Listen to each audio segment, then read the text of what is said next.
Can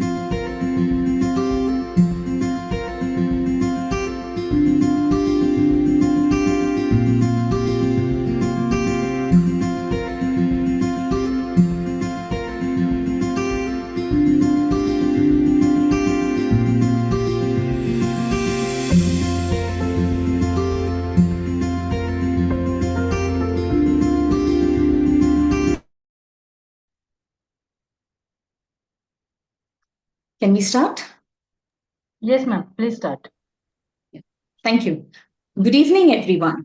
On behalf of Maharashtra IIP, I, Dr. Mangai Sinha, warmly welcome all of you to this wonderful academic session, Pictorial Pediatrics, the brainchild of our scientific convener, Dr. Bhavesh Mithya. Today, we are at the 5th episode of Pictorial Pediatrics. We started with pediatric neonatology, pediatric surgery, and then with each session covering orthopedics, endocrinology, we have had wonderful learning sessions. Interesting sessions conveyed, the journey conveyed, and the cases explained through pictures. They say a picture is worth 1,000 words. So these sessions covering each subspecialty helps in easy penetration of knowledge and storage of these knowledge in the form of pictorial memory, benefiting all of us with each episode. So I really want to thank Dr. Bhavesh Mithya for coming up with this wonderful idea, and our president, Dr. Ram Gopal sir, for supporting, and the entire team for supporting this episode and this academic session, Pictorial Pediatrics. Before we begin with our scientific session, let me request our president, Dr. Ram Gopal sir, to please say a few words. Yeah. Good evening, everyone. Welcome all.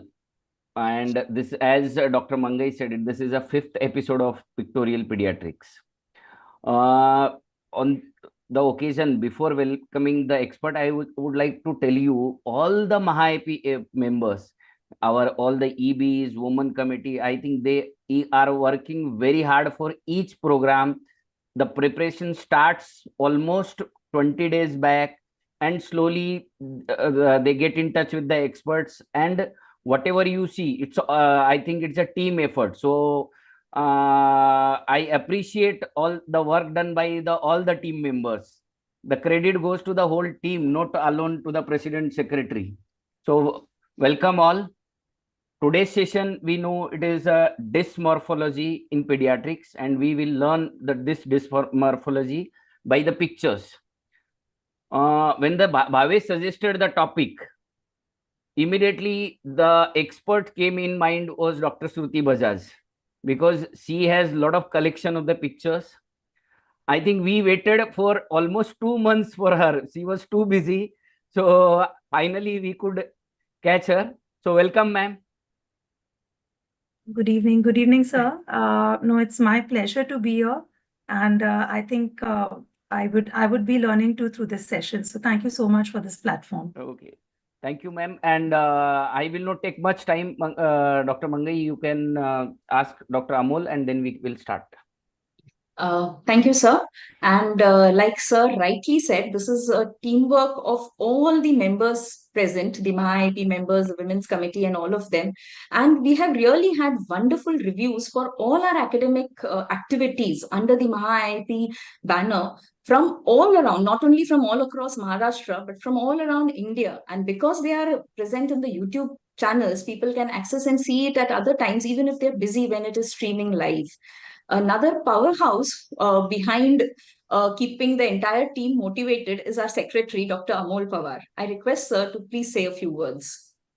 Thank you, Dr. Mangai, ma'am. First of all, I welcome all the delegates, then expert Dr. Shruti Bajaj, ma'am, and entire team of Maharashtra IIP branch office bearers and executive board members, and all the PG students as well.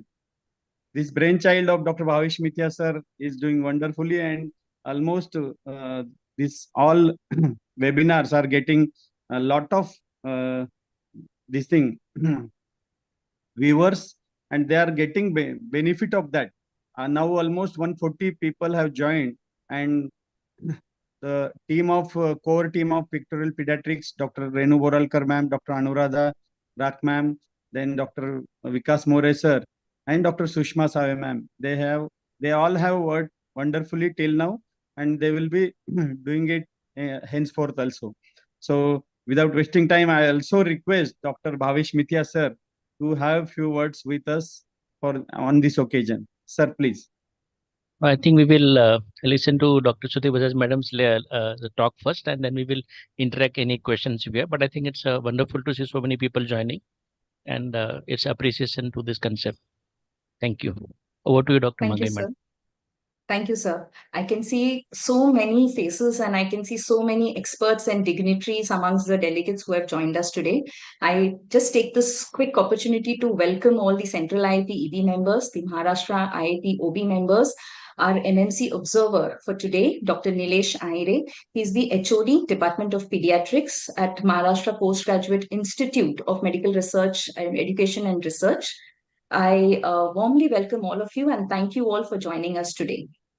Today we will be explaining genetics, dysmorphology in pediatrics. So whenever any patient walks into an OPD with some dysmorphic features, our heart rate actually starts pacing and the brain cell starts running at marathon speed, trying to cover all the parts of our brain and try to recover data, which probably we have read somewhere or heard somewhere, just to figure out what this patient could be. And many times, we are really wondering, आया क्यों या क्या करें अभी? So to make such diagnosis easy for us, we have with us an expert, Dr. Shruti Bajaj, who will be taking us through this journey and unveiling the patterns of pediatric faces for us today. Can we have the CV slide of ma'am, please? So, Madam is MD Pediatrics. The CV slide, please. Pallu ma'am. Pallavi, I think. No, sir, As I she don't have. displays the I don't CV have. slide, yeah. Mangai, you must be having, you can share it. 1 minute, 1 minute. 1 minute, I'm sending. Please wait.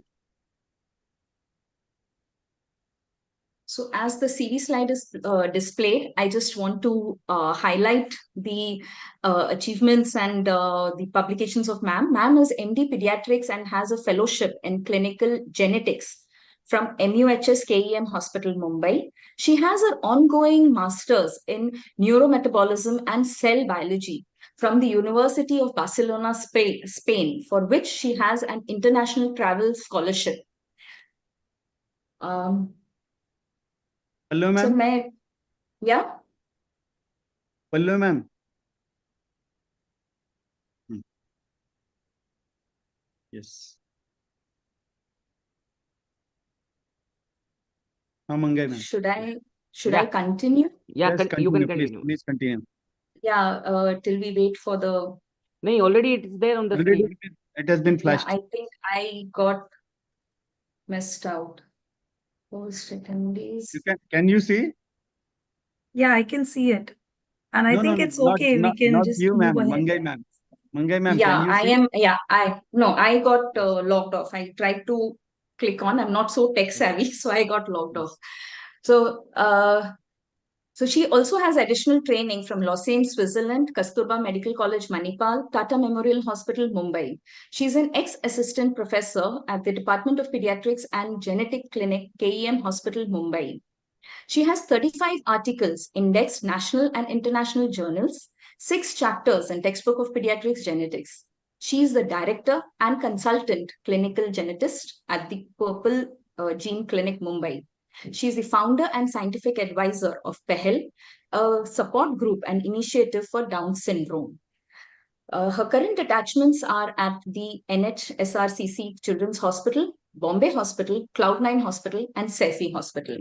It's going to be really wonderful learning from her as she teaches us and takes us through the vast experience in the form of pictures. Over to you, madam. Just another message for all the delegates. If you have any queries, please put in the chat box. We will be taking it at the end of the session. Thank you, ma'am, so much. And please start your session. Thank you so much. So at the outset, I would like to say I'm just a learner like most of us, and I can see a lot of some of my teachers, my seniors in the audience, the dignitaries of IAP. A very warm good evening to all of you all my wonderful colleagues. It's actually through all your referrals that we learn with each case. And trust me, Dr. Sinha, the heartbeats rush even for the most pickled geneticist. So I think we're here to understand some cases, just share some experiences, what I've had with some very typical scenarios. I've tried to pick cases which are relatively common and those diagnoses where there has been a positive impact in some way or the other in picking up these cases in time. So as you rightly said, a picture can speak 1,000 words. What actually happens when we look at a picture, it's quite similar to a computer trying to do a pattern recognition. So at sometimes this pattern recognition is very simple. So even without joining the dots, the leftmost image, you can predict that is going to be an apple.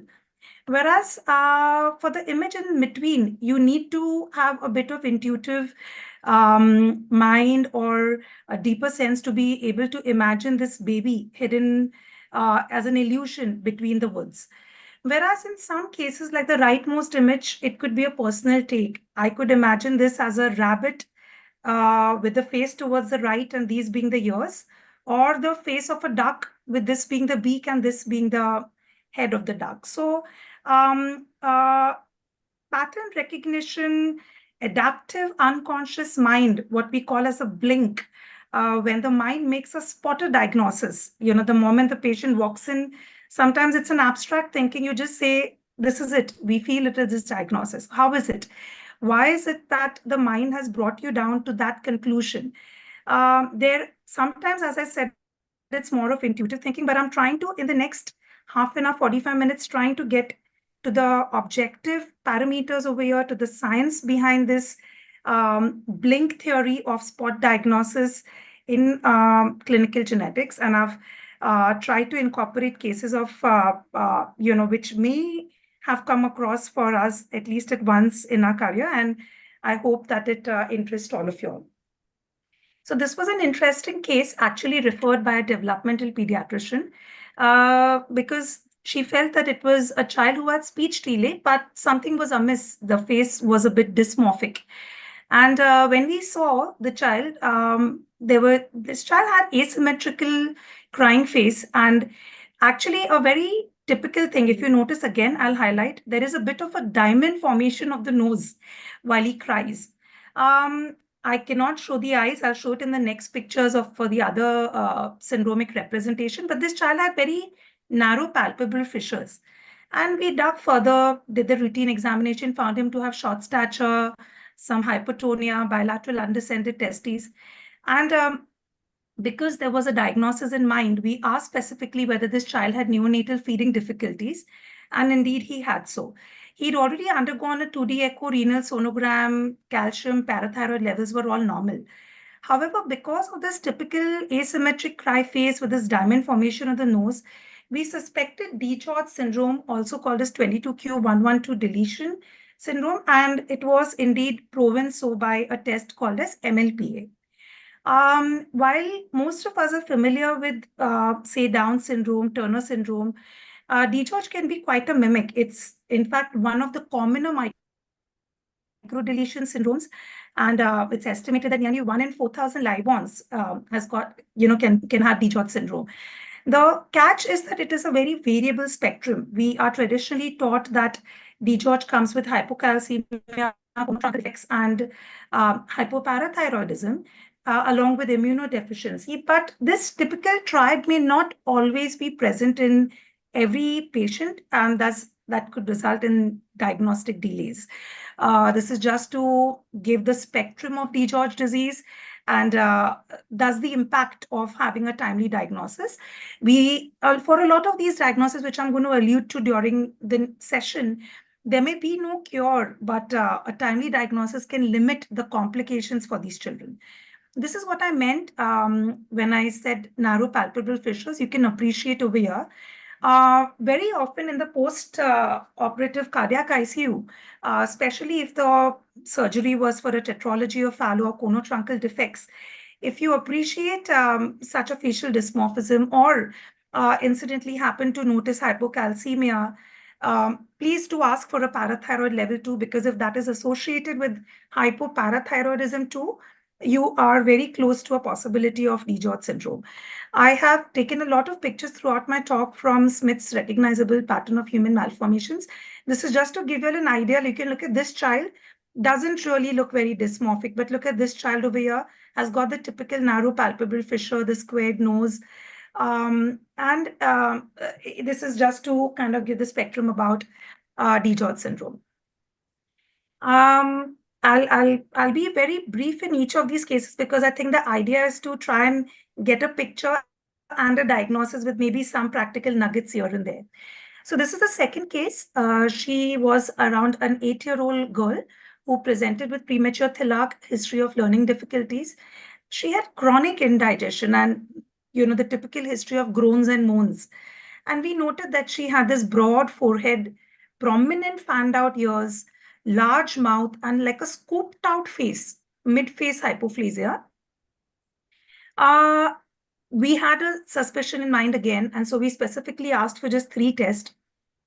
And it did turn out that she had hypercalcemia, hypercalciuria, and her test for celiac antibody was positive, the anti-TTG IgA. And rightly so, the MLPA for the targeted 7q1123 region confirmed Williams syndrome. Now, Williams syndrome, like DiGeorge syndrome, is a micro-deletion syndrome. And like with most of the genetic disorders, there's variability associated. These children can have intellectual disability, growth concerns. Although the typical cardiovascular associations are that of aortic stenosis, pulmonary stenosis, and hypertension, that may not always be so with all the children. Connective tissue disorders, endocrinological abnormalities, and celiac disease are amongst the other prominent features of this disease. This is just to share some other photos. You can again note the wide mouth, the fanned out ears, and the periorbital fullness is appreciated in some of the photos that I've shared over here from another publication. So although we, again, very often these referrals do come from the cardiologist, it's important to note that not all these children would necessarily have an underlying congenital heart disease. This was an interesting case, actually. This child presented with antenatal polyhydramnios and IUGR. It was a breech delivery due to poor it was a C-section delivery due to breech presentation and poor fetal movements. The child actually had a very poor cry at birth and was very hypotonic, had feeding issues, and required non-invasive ventilation assistance. And actually, if you see, this child was not dysmorphic. Why then have I put this case in this series? So whenever we see a child who's extremely hypotonic, having feeding difficulties, one has ruled out the other commoner causes of hypotonia. It is very, very important that we test for Prader-Willi syndrome. And even for those of us who suspect Prader-Willi, very often we see that, physicians tend to order for FISH test for Prader-Willi. But it's noteworthy that FISH would miss out 30% of these cases. And the ideal test of choice is an MLPA for Prader-Willi syndrome. A caveat over here is, we have seen actually a few children with Prader-Willi who, because of the extreme hypotonia, have secondary birth asphyxia. And it is these children who actually have an even more delayed diagnosis because for a very long time, their symptoms, their hypotonia is attributed to the perinatal insult.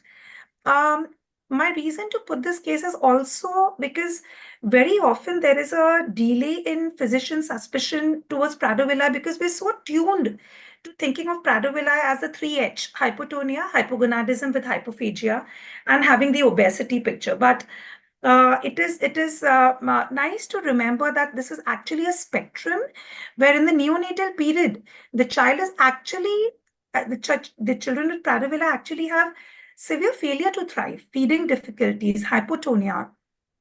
And it's only after 2 to 5 years of age that the insatiable hunger, hyperphagia catches up, and that's what leads to the obesity eventually. You can see marks of skin picking, which is known to be relatively a typical behavioral attribute in this disease.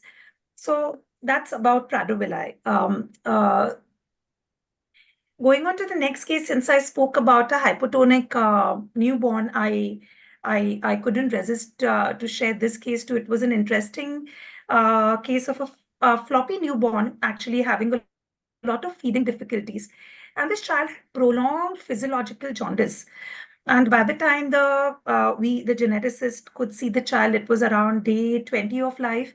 And you can appreciate this child has a very tall forehead. And although it's not seen, this child had very large open anterior fontanelles.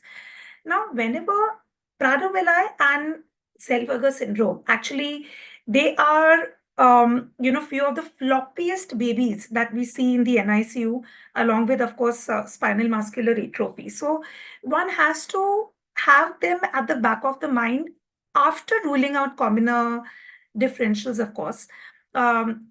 So in this case, again, we just asked for the plasma VLCFA, which was in the diagnostic range. We know that this is a paroxysmal disorder, and the exome sequencing actually detected the pathogenic variants which prove our diagnosis. These are some other pictures. You can appreciate the tall anterior forehead, and again, an important bedside clue could be the stippling of the epiphysis around the knee joint. USG kidney can help us to detect some renal cyst. So these are all, helpful bedside test without, directly embarking on expensive test if one is suspecting of Zellweger syndrome. This case actually was referred to us, and we had seen it as a teleconsultation, and this child was from Surat, admitted in a very critical state in the NICU. The story goes that this child antenatally was detected with bilateral club feet, and parents were, of course, because it was isolated, reassured that this could be corrected. But it was only at 7th month that other fetal phenotypes started to surface. There was fetal akinesia, growth restriction. The child had a term breech C-section, and there was birth asphyxia. And you can see that the weight was not good. The child had, the length was less, just 41 centimeter, microcephaly. When the pictures were shared with us for teleconsult, we noted that other than arthrogryposis, which the neonatologist had kind of alerted us about, we also appreciated this ichthyosis over the anterior aspect of the shin. You can also appreciate these obvious pony deformities of overlapping toes, syndactyly. This is the arthrogryposis that you can appreciate over here. And actually, there are very few differentials for a newborn coming with arthrogryposis and an ichthyotic skin. We suspected the perinatal lethal type of Gaucher disease. I'm sure some of us must be aware of the relatively commoner type of the childhood Gaucher, which comes with hepatosplenomegaly, pallor, pancytopenia. Perinatal lethal is one of the extreme spectrum of the same disease, which comes with which can come with skeletal deformities, skin ichthyotic changes, hydrops, sometimes organomegaly right since the neonatal period. And again, it's got a very, very poor prognosis. The reason why this case was so special was because on the day of teleconsult, we suspected Gaucher. We sent for a research-based test for beta-glucosidase enzyme, which, as we know, is deficient in this disorder. And in a scenario where if the enzyme is undetectable, it is pathognomonic of Gaucher disease. So we got the enzyme results like in 5-6 days, and we knew we were dealing with perinatal lethal Gaucher. Unfortunately, the child expired, and after the child expired, when the genetic results came back, it showed that there was no GBA mutation. So the corresponding gene mutation, which is definitely there, that's the reason why we're not having the enzyme, and that's the reason why the phenotype is evident, but that mutation was not detected. And that is something which I want to in parallel touch upon in today's talk, that we do rely very heavily on diagnostics, and next generation sequencing is really changing the landscape of medicine. But still, bedside clinical examination and basic ancillary test will still remain the main driver in clinical genetics and in pediatrics. So we know that there are reasons why this mutation may have not got detected. We don't have the scope to discuss that. The important thing is that because the diagnosis was established, we know it's an autosomal recessive disorder. Through antenatal testing of the amniotic fluid for beta glucosidase, we can still offer the parents prenatal diagnosis in the next pregnancy. So I thought it was an interesting case to share. This was another case, again shared from Nipani by Dr. Mahesh Kore. And you can see this was a third-degree consanguineous child born of a third-degree consanguineous union. Rest of the history was normal, but on third month of life, hepatomegaly with splenomegaly and macroglossia was detected, for which whole exome sequencing was performed at Nipani. And it was this uncertain result. So when the patient met us, the genetic test was already performed. There was this PYGL gene. Uncertain results means there is a variant, but we don't have enough evidence. It may be a false positive, it may be a true positive. When we see this glycogen storage disease type 6, you see hepatosplenomegaly, one is tempted to feel that maybe we have landed upon the diagnosis. But if we see closer, actually, when we saw the centiles, this child had all growth centiles which were above the 97 centile. And putting things together, again, it was a matter of, like a spotter for us to say that this could be Beckwith-Wiedemann syndrome. And we're aware that Beckwith-Wiedemann syndrome will very often be missed by whole exome sequencing. You require a targeted test for it, which when applied, diagnose Beckwith-Wiedemann syndrome. Sometimes this condition can also present with neonatal hypoglycemia. You can see this omphaloceal. One may feel that the facial features are sometimes reminiscent of trisomy 21. We have seen sometimes cross-referrals coming that way, but that's not the case. It's also important to diagnose Beckwith-Wiedemann because we know that they have a predisposition to solid organ malignancies and other endocrinological and renal issues. That brings me to the next case. This was a pair of siblings, actually asymptomatic, but they presented because their previous sibling had actually died suddenly while playing outdoors, and this child was barely 7 years when she expired. If you see that both these children have got these xanthomas, large xanthomas around the tendons of the elbow, the knee, the ankle, and they'd already done their LDL cholesterol. And this is actually a spotter for homozygous familial hypercholesterolemia. It is actually very painful to see sometimes some of these children actually get a typical angina the way adults get, and some of them even succumb early. So it is a severe form of the heterozygous form of the disease, which is autosomal dominant, relatively milder, comes in adulthood. But when two such adults, come in union together, there is a 25% chance that it could be a homozygous case, and which is very severe and will present in childhood. Of course, with diet and sometimes drug therapy and an upcoming role of liver transplant, this condition can be managed well. I am sure a lot of us in the audience would have already guessed the diagnosis without putting it over here. This is a newborn with, you can see short limb dwarfism, disproportionate short stature. These creases over the arms actually show that there's a disproportion because the bones inside are much shorter. And this radiograph, I remember our teachers telling that the pelvic X-ray is actually the eye to the skeletal system. It tells us a lot. This trident pelvis, or along with this femoral lucencies proximally, and the poorly formed acetabular roof. And this kind of a picture is very, very pathognomonic of achondroplasia. You don't need to do big and fancy tests. 99% of these are caused due to the single variant. One only needs to order a targeted Sanger for FGFR3, and you would have your diagnosis. It's important to diagnose this condition and to follow them up because, lumbar spinal stenosis, the foramen magnum obstruction, sometimes sudden death in infancy. These are complications which we need to discuss with the patients and keep them on a surveillance for the same. One can appreciate the trident hand in this photograph, which is again associated commonly with achondroplasia. These are all the various facial photographs. You can appreciate this prominent forehead, again slight scooping of the mid face, relative macrocephaly, and this is an adult as the same child growing up, and you can see the adult with achondroplasia. Talking about skeletal dysplasias, this was a neonate actually who had presented with respiratory distress. You can appreciate that he had microretrognathia. There was a cleft palate. There were club feet bilaterally, and the long bones were short.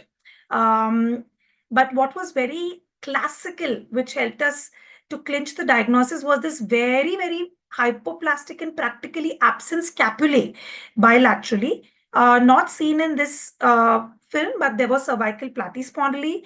Again, when we see a newborn with this kind of a constellation, it is very evocative of a condition called as SOX9 related Campomelic dysplasia.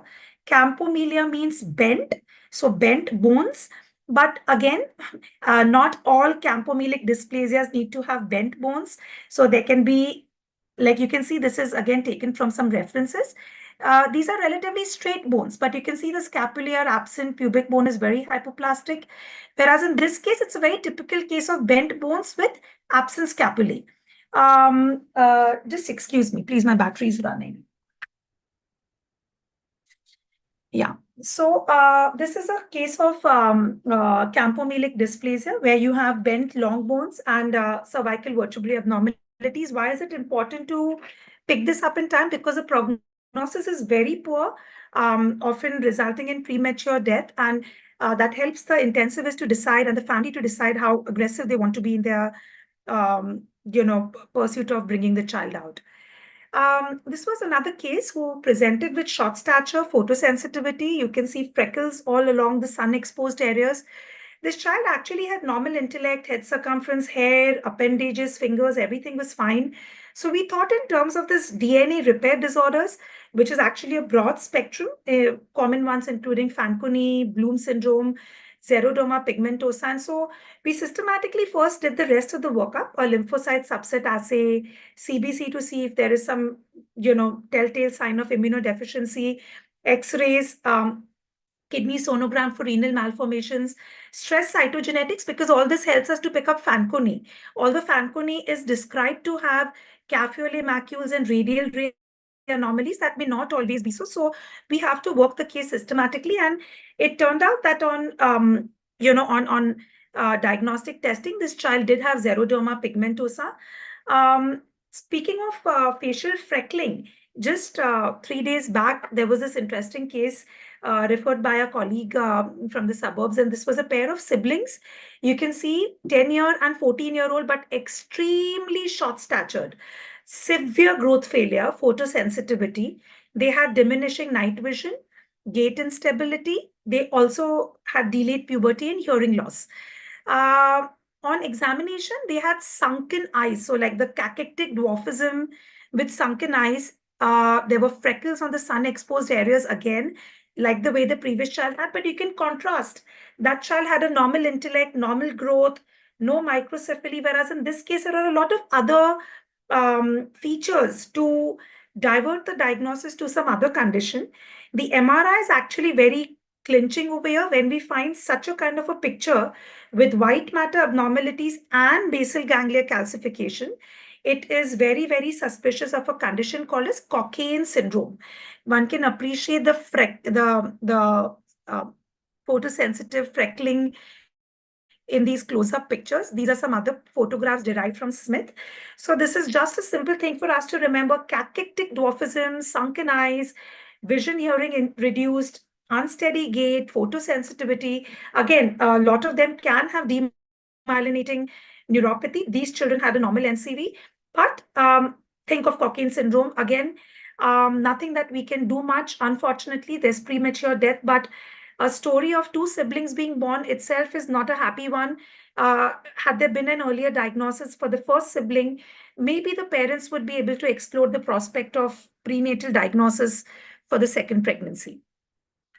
This was a child who presented to us at 12 and a half years from the rheumatology clinic. She was diagnosed as HLA-B27 enthesitis-related arthritis, was on some steroids, sulfasalazine, but the rheumatologist sent because he felt that her growth was way too short. She was way too short to just attribute the short stature to steroids and the ongoing rheumatological condition. And when we saw her, she had this cubitus valgus and a melanocytic nevus in the palate. And I'm sure you would have guessed where we are getting to. This child also had delayed puberty, and when we went further and checked her sonogram, she had bilateral streak ovaries. Yes, this was a case of Turner syndrome. It's important to diagnose these cases because you can see over here timely growth hormone. Actually, it was late, but still relatively timely. She could manage to catch up some growth.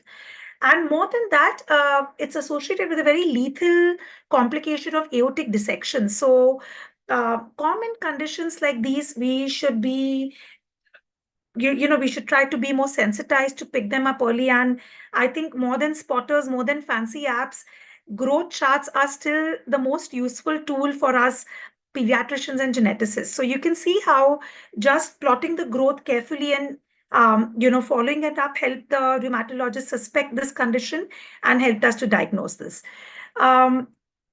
This was another child with short stature. You can see that she was barely 94 centimeters. I can't see the full screen. I think she was around 7-8 years when she presented. And she had this very, very small ears. And because we were aware of a condition which presents with short stature, microtia, and absent patella, we asked for her X-ray patella, and lo and behold, it was absent. And the genetic test confirmed our suspicion of Meier-Gorlin syndrome. Again, this is a very typical triad. If it comes, you see it, you know it, you've seen it once, you have known it forever. So short stature, very small ears, absent patella, think of Meier-Gorlin syndrome. My next few slides will deal with the more traditional understanding of coarse facies. Probably when we enter pediatrics, these are the first few conditions that we are exposed to. So the commoner conditions like mucopolysaccharidosis and the other differentials. So like this was a 6-year-old male child. You can see he had short stature, joint contractures, although his milestones were normal. He had a lot of skeletal abnormalities, coarse facies. There was bulleting of the metacarpals. So when you have such a hollow type of a face, a coarse face, typically the differentials are MPS 1, 2, 6, and 7. But MPS type 2 will not have clouded cornea. And that's how you rule out and you narrow down. A word of caution over here for all of us who are attending, we should now not do the spot urine test for gags. That's not reliable. That just wastes time and money. Doing the quantitative and the qualitative gag analysis is a better idea. And of course, at that time, there were some research projects going on through which we could prove that this child had MPS 6. MPS 6, along with certain milder types of MPS 1, may have normal intellect too. A lot of these MPS disorders, for that matter, lysosomal storage disorders, are now gaining more interest amongst the geneticists because there are newer therapies, although they are expensive as of to date. We are aware of centers of excellence, national rare disease policies, which may make the availability of these drugs not so much of a remote dream. It may be possible in near future that these children could get treatment provided they get a diagnosis in time. This is just a spectrum of all the types of MPSs that I could gather. You can see this very, very coarse face of MPS 1, MPS 2, MPS 6 with evident clouded cornea. They will have these claw hands, umbilical hernia, but you really can't differentiate by looking at this face as which one could be 1, 2, or 6, unless you use other aspects of the flow chart. This is what we see in dysostosis multiplex, this bulleting of the metacarpals, this hooking of the vertebrae. You can see these large elephant-shaped iliac wings, a dysplastic pelvic shadow. So the MPS type that I spoke about right now was the coarse type of MPS. Now, this is a child who presented with severe ADHD. I mean, she was practically jumping everywhere and, had this coarse facies, cyanophorus, full mouth. She didn't have organomegaly. X-rays were normal. Cornea was normal. But all the same, we suspected MPS 3 and it did turn out to be MPS 3. So this is another spectrum of MPS which may or may not be coarse, but have a predominant neurological presentation. You can appreciate over here, see like this child over here is not very coarse, has MPS 3. This gentleman over here, again, doesn't look very coarse. In fact, there is an interesting paper by this very group published in 2012 where they say that every child who has intellectual disability, autism spectrum, it may be a good idea, the authors propose, to check for MPS 3 in them, simply because it could be such a mimic and may not always come with the full-blown evocative pattern to the clinician every time. But well, if you get a child with this type of a face and autism spectrum and ADHD, please do suspect mucopolysaccharidosis type 3 early. And then we have the third group of MPS type where they are not very coarse. They don't have a lot of neurological features, but skeletal features predominate. So you can see that this is like a short trunk dwarfism. Again, unfortunate for the family. They were very heartbroken to have two children with the same disorder. A timely diagnosis would have definitely helped them. You can see the very typical platyspondyly with a central lipping. The bony deformities, pectus carinatum. You can appreciate how their facial profiles are near normal. It's very important. We have seen a child with MPS 4 coming with quadriparesis because of atlantoaxial dislocation. So these children have a predisposition for atlantoaxial dislocation because of a laxity. And it's important we keep a tab on it. One of our patients having been detected earlier on because this child had brisk reflexes, some increasing tone, she's undergone a corrective procedure, spine procedure to prevent the dislocation. So it's important to diagnose these cases, even if there may be no cure. There are so many other collateral benefits for the family if we try to, look deeper. This is just the entire spectrum from good old Nelson. I'm sure we can all refer to it. You can see the coarseness, the not so coarse MPS 3, the skeletal phenotype of MPS 4. And this is just to say that all that is coarse is not MPS, and MPS is not always coarse. So in fact, if you see a coarse newborn, it's very less likely to be MPS, other than a very rare possibility of MPS 7. But the other commoner things are galactosialidosis, eye cell disease. Of course, we should not be forgetting hypothyroidism while we talk about all these coarse faces, always taught and drilled in by our teachers that we have to think about the commoner things first. But all the same, not keeping the zebra diagnosis in mind can also sometimes cost the patient a lot of time. And that I will transition with that to a newborn with dysmorphism, a newborn with coarse faces. I just said that if you see a newborn with coarse faces, it's very unlikely to be MPS, because usually MPS, the face starts getting coarse after the first, second year of life. This child was, it was actually, the baby died on day 1 of life, but antenatally, right from the 6th month of gestation, there were short long bones, and the thorax was narrow on the sonogram. There was polyhydramnios. And when we saw the child, this child had a coarse face. You can appreciate the long philtrum, thin vermilon, short long bones, the extreme gum hypertrophy. And I hope you can appreciate this periosteal cloaking. It's as though the femur has worn an extra coat over it. And this is very typical of eye cell disease. Again, a condition which is known to present with neonatal coarse faces, sometimes even with fetal hydrops. These are some other faces of eye cell disease. You can see how they could very easily seem to resemble MPS. But well, there are some subtle differences, but it's important to know that everything that looks coarse and it's not MPS, we don't need to give up, but rather look further in another direction. This was a 17-year-old girl who presented with primary amenorrhea and intellectual disability. She had a normal stature, karyotype was done. It was normal because of the amenorrhea. Someone thought of Turner. She had progressively declining night vision and central obesity. The face, you can see, had little mild bifrontal narrowing. Actually, the penny dropped when the mother said, we have a similarly affected son. And the daughter didn't have the polydactyly. The son, you can see, had postaxial polydactyly, syndactyly, and also had micropenis. And again, very, very, I should say, suggestive of Bardet-Biedl syndrome, and the exome sequencing did prove it. There's an interesting concept. I would just touch on it in passing of, so as geneticists, there are people who lump and then there are people who split. So in lumping, you try to look at common pathways between various disorders, because somewhere if you find an answer to one metabolic pathway, you have answered multiple disorders.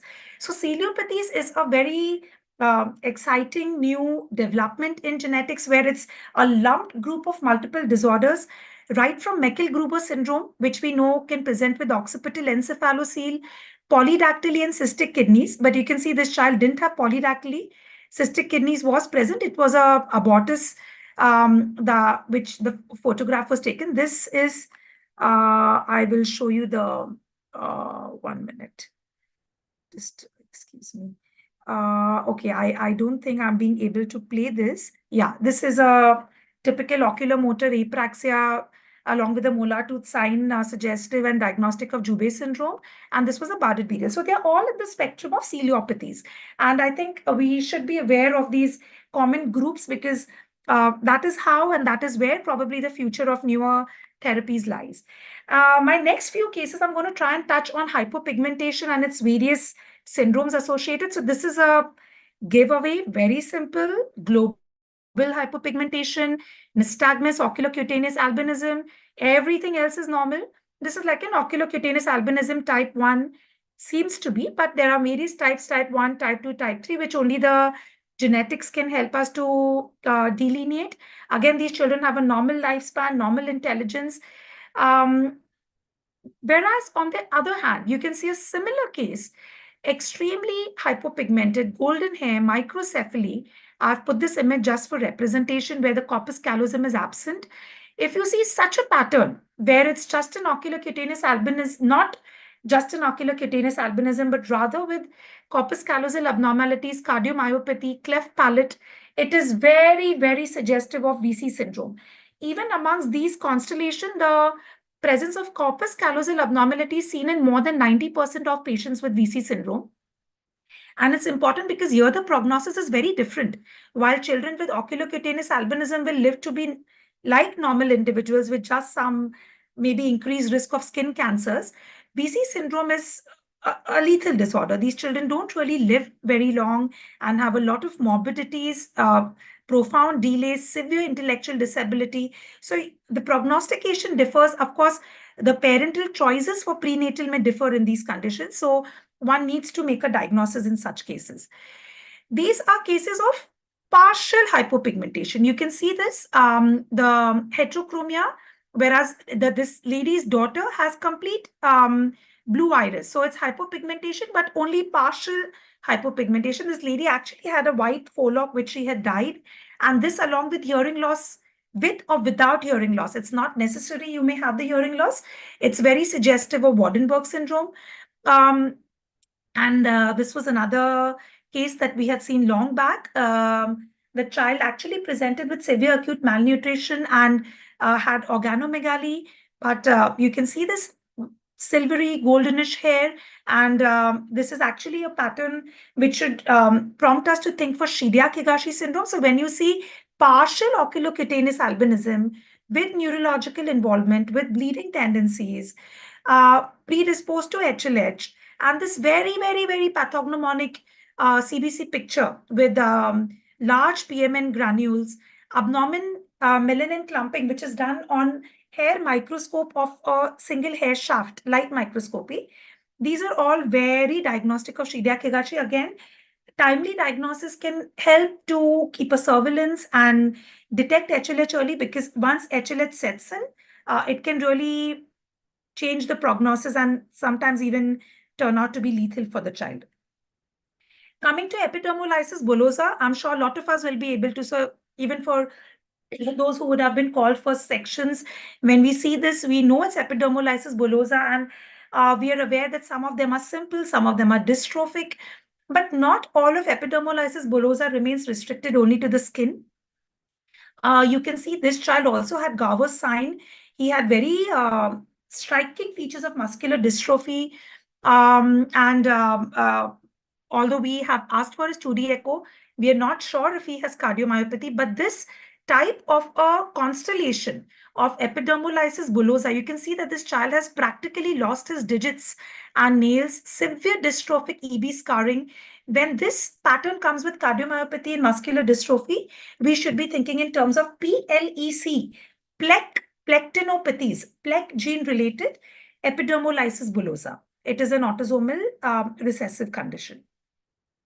My next few slides are going to touch upon autism and genetics. Of course, a lot of non-syndromic autism without any typical facies can also have an underlying genetic etiology. We are not here to discuss that, but I'm going to try and touch upon some typical scenarios where autism or neurobehavioral differences can come with some facial clues, and timely diagnosis may help us. You can see in the panel on the left, this was a child who had delayed development, the typical ash leaf macules, the confetti hypopigmentation, Chagrin's patch actually not visible in this photo. And when you see such a pattern, it is very, very typical of tuberous sclerosis. We know that there are special drugs which act better in tuberous sclerosis, and how a timely diagnosis is important for the epileptologist as well as the family to give the child a comprehensive care.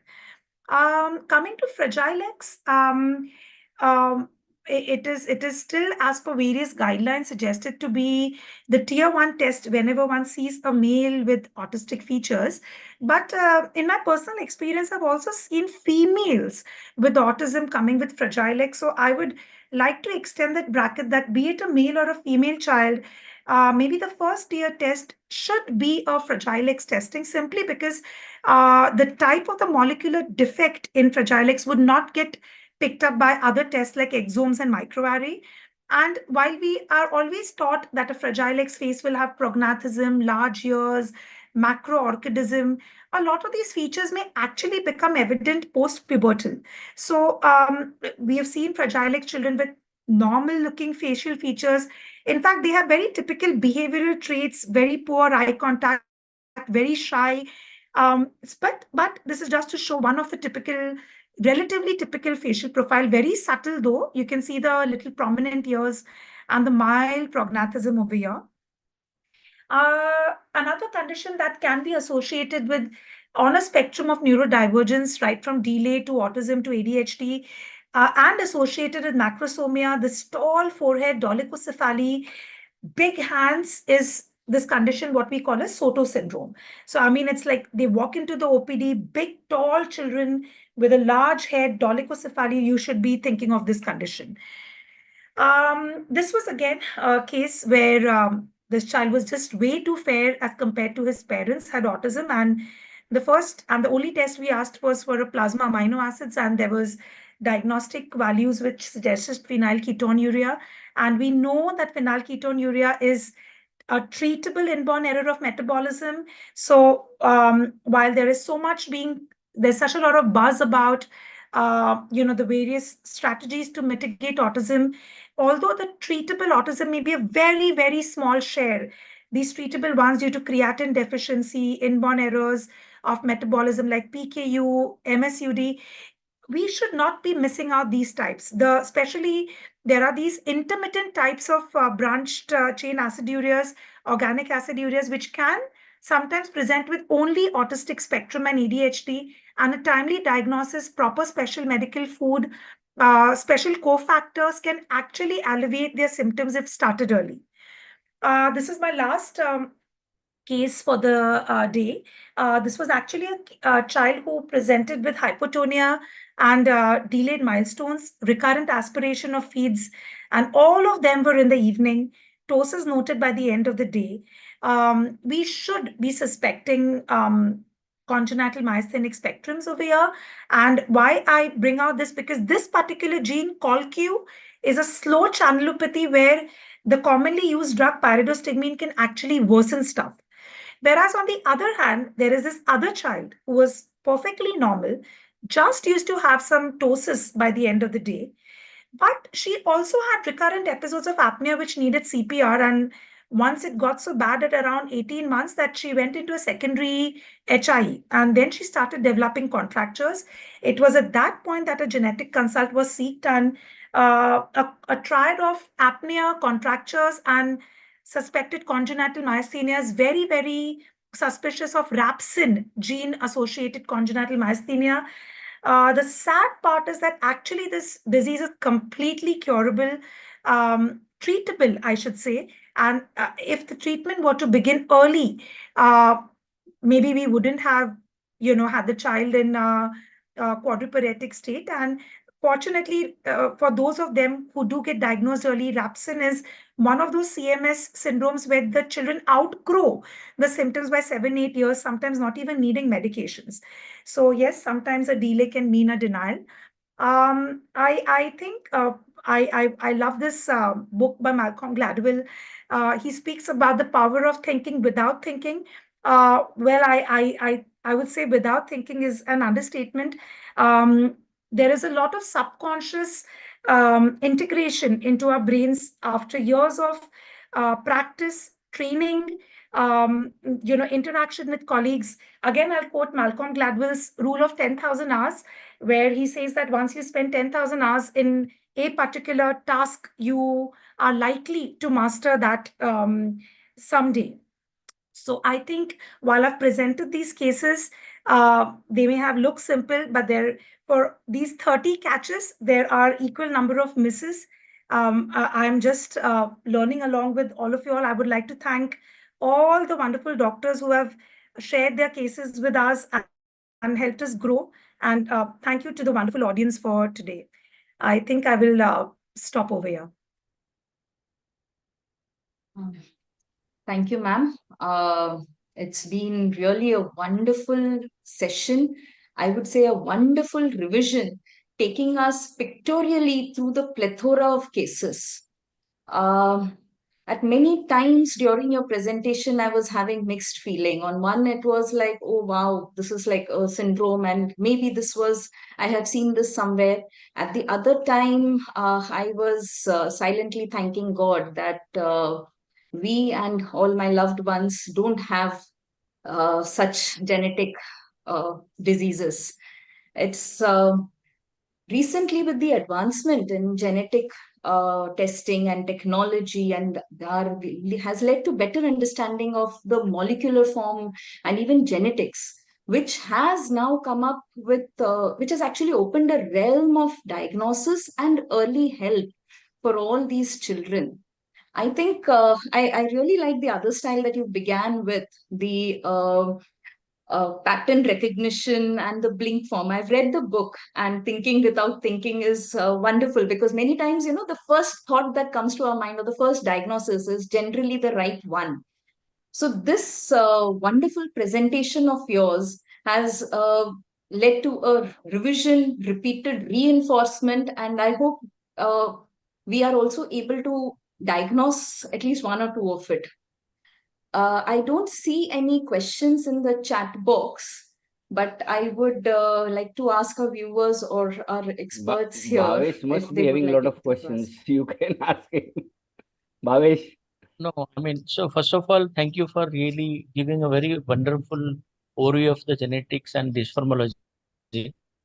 And I was wondering that this is for a pediatrician or a primary care pediatrician, this should be something like finding the needle from a haystack.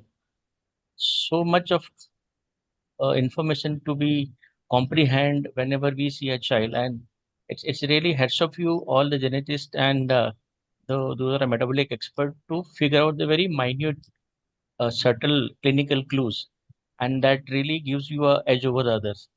And this 1 hour of your presentation, at least, really going to help many of us. Now, I believe that the remaining 9,999 hours are pending for all of us to master this skill. But it was really wonderful. Couple of questions.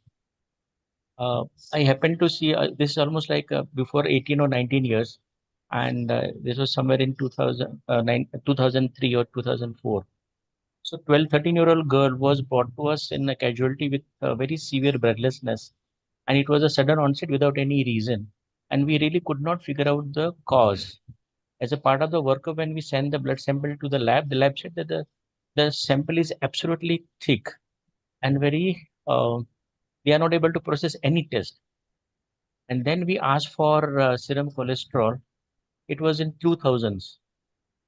And then we really did not have any clue what to do. And the child, obviously, parents were not very much affordable, so they could not got admitted to the hospital. So in the short 3-4 hours of observation in the casualty, we could also figure out the child also having a severe breathlessness, chest pain because of the angina. They ultimately decided to go to the government hospital teaching institute. And later on, I got to know from the colleague in that institute that the baby succumbed. So it was kind of a familial hypercholesterolemia. And I, for the first time, saw in my life to have a cholesterol level in the range of 2000s. What could be the what could be the other advice to the family, to the parent, in case, and this is the only child of the family. So, do we need to really think about the workup for a family? But this seems to be I mean, we could not do any genetic test. Then I'm talking about almost 1892. Yes, correct. So, sir, we are faced many a times with the situation where the proband or the person who actually had the genetic disease is no longer available with us. There is a plan B where we go indirectly and test the parents. Because if it is an inherited condition, by logic, the gene should be coming from the parents. And so if we check the parents, we may be able to detect the gene. Although there are some limitations when we go indirectly, there are some types of genetic errors which may get missed, and so the yield of the test reduces. But the point is that if they are planning another baby, we first need to detect what was this exact genetic aberration, and then with that discuss with them about their views on prenatal diagnosis. Again, this is culturally, religiously, people have different opinions, but medically it is an option that if they wish to test the child prenatally, either continue to term and treat it after birth or terminate the baby. So all those options, and that counseling needs to be done in a non-directive manner, but the starting point would be to test them. And again, a very important thing that we forget, it's not just about the next baby. The two of them could also very likely be having autosomal dominant hypercholesterolemia, and they could be setting ducks for, having metabolic problems and cardiac and cerebrovascular accidents. Second, very commonly seen by all primary care pediatricians, which is autism. So at what point of time in assessment and management we should involve the geneticist, and when there are no any clinical clues, clinical clues towards the dysformology? That's a question close to my heart, sir. So actually, we have recently concluded one study, which is we can't really, the data is still being processed, where so there are two studies done from India, and we've been fortunate to be a part of both of those. One was from West India, where they took only non-syndromic autism, and from there they got a yield of 33% of these, nearly 33% of these children having an underlying single monogenic cause. So we understand that autism is a spectrum, right from monogenic, polygenic, gene environment, complex inheritance. And not all of autism is genetic. Even amongst the genetic pool, we cannot pick up everything. Technically, as per the CDC guidelines, every child with autism should be undergoing a genetic screening. It is not that the non-syndromic ones cannot have an underlying genetic etiology. We have lots of cases where they're absolutely non-syndromic, but there is an underlying diagnosis. So yes, it's actually all, but even amongst these, if there are siblings, if there is dysmorphism, if there are clues of metabolic disease like recurrent metabolic decompensations, or as I said, skin, hair changes, some incidental biochemical abnormality like acidosis, hypoglycemia, these should just be alerts to pick it to, kind of refer even early, because not all of these, they say that 5% of all the genetic autism is actually treatable.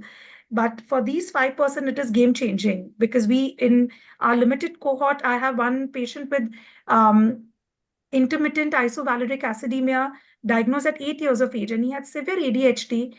actually a lot of wiring and neuroplasticity has already done its role by then. So there's little that we can do, but still diet modification helped us to alleviate his symptoms. So, um, it's actually both syndromic and non-syndromic that we should be suspecting and referring early or working together as a team with the geneticist, sir. And last and more practical question from my end. Do we really have any app or any artificial intelligence for us pediatrician to use it in the initial phase of an assessment, though we may not come to a final conclusion, but at least to have some baseline assessment done before we send to a geneticist? So apps are there, definitely. But they are just as useful or as futile as maybe Google is for other pediatric cases. So there is an app called as Face2Gene, which I see someone had asked in the audience, where you can take a close-up face. Sometimes it is really helpful. It gives a gestalt meter. So like a green, orange, and a red. So if the meter is very high, the heat map is very high, it's very highly likely to be that particular condition. The app is, and it's free of cost. It's got some other features like adding features, so you can prune your suggestions and see whether it's matching. But again, I have tested by putting some of our own faces, and it suggests some scary diagnosis, which I'm thankful I don't have. But point is that it's a double-edged sword, and it can be useful if it's really showing a very strong heat map. You go back, read, and you feel, oh yes, a lot of the features are matching. So Face2Gene is an app which you can try. Phenomizer is again another app where various phenotypical features can be added. But again, the differential diagnosis it gives is like around 20, 30. So one really needs to have some idea to see from it very quickly. OMIM, online Mendelian database, is again another set where you can do the search terms and get some diagnosis. So for example, if you put oculocutaneous albinism plus corpus callosal age in SS, you're going to get only VC syndrome. So in cases like that, sometimes it can help. And I think so with practice of these apps, again, even these apps, although they are artificial intelligence, they need human training. So it's only with practice that we get a hang of when is the app helping us and when is it not, I think Dr. Sinha, there are a couple of questions in the chat box. You can take them. Yeah, I can see a question, ma'am. Dr. Piyush has asked, which test is available for chromosomal abnormalities in a female patient who has had miscarriage in the first trimester? Is there any test that is available? It's actually a very broad question. Again, pregnancy loss can be a very broad spectrum, ranging from, right from non-genetic causes, endocrinological, immunological, infectious, anatomical, and then comes genetic. In genetic, there are two aspects. One could be de novo occurring copy number variants. So if there is a miscarriage, ideally we do it second second miscarriage and onwards, then the product of conceptus should be tested by chromosomal microarray. And if it is happening in a recurring fashion, it would be insightful to check the parents' karyotype. Sometimes they have a balanced translocation, which is not affecting them, but it's getting unbalanced when the gametes are being formed and the next generation is being passed on.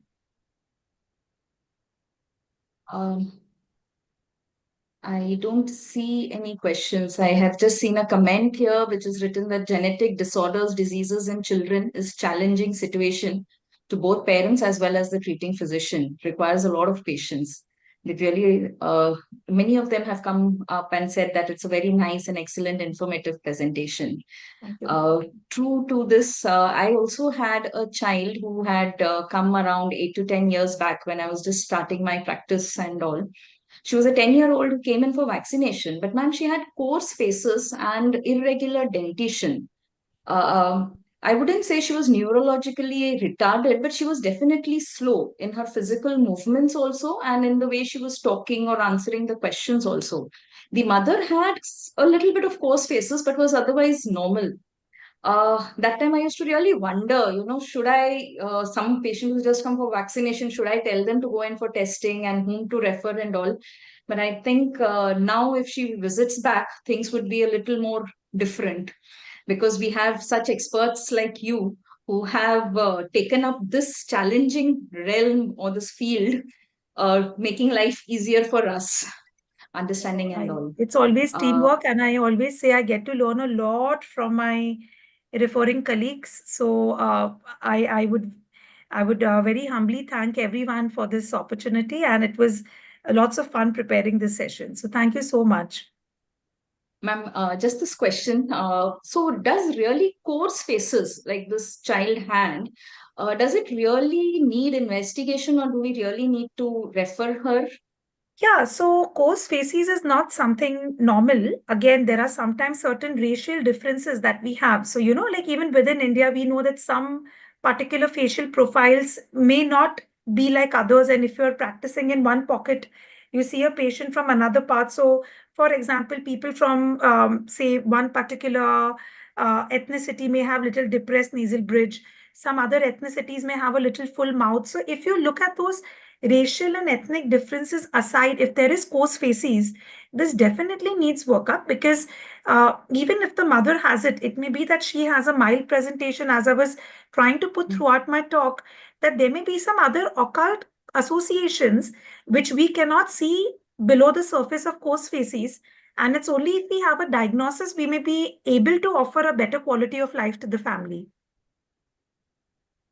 True, very true. So I think no further questions in the chat box.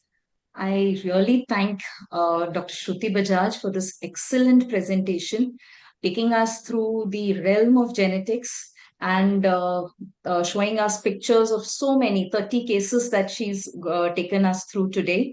It was a really interesting session, ma'am, and it will really help many of us at least think about it, because what the mind knows, that is what we understand better. So this was at least that, like sir said, for us, it is really difficult, but even if we can understand that this is something different from the normal and needs investigation, I think this session has been really helpful and fruitful. Thank you so much, Dr. Shruti ma'am, to be with us here. And thank you to the entire Maha-IIP team for conducting such wonderful sessions, and the delegates for joining us today. Thank you, and good night, everyone. One more announcement. On 14th, we are having protocol in pediatrics. So requesting everyone to join on 14th at 9 p.m. And Dr. Dhanya Dharampalan would be taking the session on infectious disease. Thank you. Thank you so much, sir. Thank you. Thank you, ma'am. Yeah. Thank you.